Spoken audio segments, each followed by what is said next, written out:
లోపలికి రా, అందర్ ఆవో. లోపలికి రండి, అందర్ ఆయియే. మొదటిది మనము అందరితో మాట్లాడతాము. లోపలికి రా, ఇటు రా, అటు పో, అది చేయి, ఇది చేయి అంటే ఇది జనరల్గా మాట్లాడడానికి పనికొచ్చే తెలుగు. అలాగే హిందీలో కూడా ఆవో జావో అంటాము. కానీ అదే గౌరవంగా పెద్దవాళ్ళతో మాట్లాడేటప్పుడు మాత్రం ఆయియే, రండి ఇలా అంటాము. లోపలికి రండి, అందర్ ఆవో. బయటికి వెళ్ళండి, బాహర్ జాओ. బయటికి వెళ్ళు అంటే బయటికి వెళ్ళు. బాహర్ జాओ.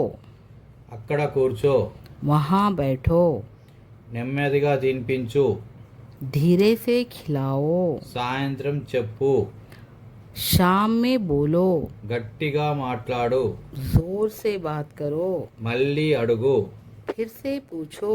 అటు చూడు, उधर देखो. నాకు చూపించు, मुझे दिखाओ. రేపు పిలువు, कल बुलाओ. నన్ను అడుగు, मुझे पूछो. బండి ఎక్కు, गाड़ी चढ़ो. ట్రైన్ ఎక్కించు, ट्रेन चढ़ाओ.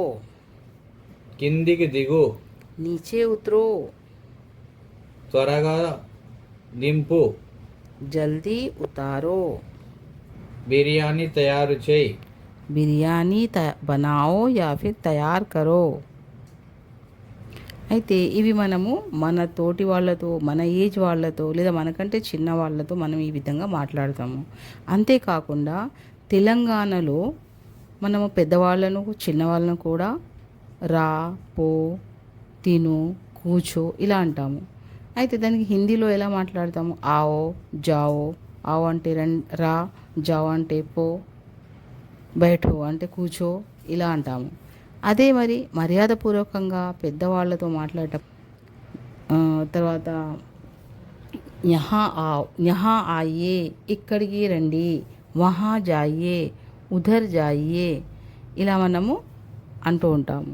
అంటే మర్యాదపూర్వకంగా మాట్లాడే మాటలు ఏం లేదు, జస్ట్ రండి ఎలాగైతే కలుపుతామో అండి, అదేవిధంగా హిందీలో చాహియే, ఆయియే, ఏ ఆయియే, జాయియే, ఖాయియే, పీయే, బైఠియే, సోయియే, దేఖియే ఇలా అన్నీ కూడా రండి రండి రండి, అండీకి బదులుగా ఇవన్నీ కూడా మనకు వస్తాయి. అయితే ఇంకొన్ని పదాలు ఉన్నాయి, వాటిని కూడా చూసుకుందాము.